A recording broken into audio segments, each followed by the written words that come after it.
দর্শকের যে অনেস্টি মানে সিনেমার প্রতি তাদের ভালোবাসা সিনেমার প্রতি বরবাদের প্রতি তাদেরকে অসংখ্য ধন্যবাদ। আর মধুমিতায় আমি আজকে প্রথমবার এসেছি। গরম আসলে পছন্দের নায়ক, পছন্দের সিনেমা, ভালো একটা সিনেমা দেখার জন্য এটা আমাদের দর্শক প্রমাণ করে দিল যে কোনো এক্সটেনশন করা যেতে পারে।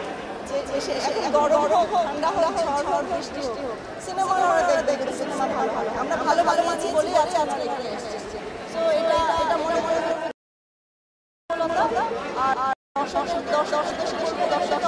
ধন্যবাদ আমাদের সিনেমা হলে বাঁচান। সিনেমা হলে আসলে কপি করবেন না, ভিডিও করবেন না, এটাই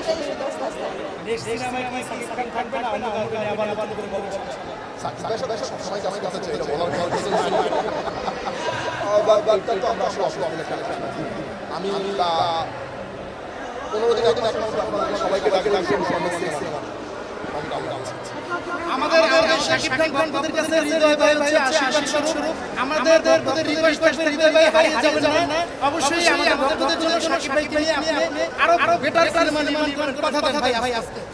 ইনশাআল্লাহ আমি চেষ্টা করব আপনাদের না শুধু আপনারা সকল সিনেমা প্রেমী মানুষ যারা আছে সবার জন্য আসলে সিনেমা নির্মাণ করার চেষ্টা করব। এটা সবার জন্য না, আমার নিজের জন্য, মানে এটা নিজের জন্য আপনাদের জন্য করি, আমি চেষ্টা করব। আমরা যদি মানসম্মত সিনেমা বানাতে পারি তাহলে আমার মনে হয় যে কোনো প্রজন্মই সিনেমাটা দেখবে।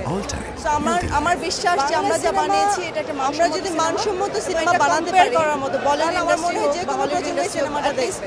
আমরা একটা ধামে গিয়েছি, আমরা যা বানিয়েছি এটা একটা মানসম্মত সিনেমা যেখানে সবাই দেখবে। এটা যদি আজকে করার সিনেমা হতো তাহলে হয়তো অনেক বেশি অ্যাটলিস্ট অনেক বেশি টাকা ইনকাম গিয়েছি বলিউড ইন্ডাস্ট্রি। বাট আজকে যে বাংলা সিনেমা আমরা ওই লেভেলে নিয়ে গিয়েছি যে আমরা কম্পেয়ার করতে পারি যে বেশি এটা একটা বলিউড সিনেমা বেশি টাকা ইনকাম হতো বা হয়তো এটা বেটার হয়েছে। সিনেমা আমরা ওই লেভেলে নিয়ে গিয়েছি সেই ক্ষেত্রে সব ধরনের সব শ্রেণীর দর্শককে আমরা বলিউড সিনেমা কাছে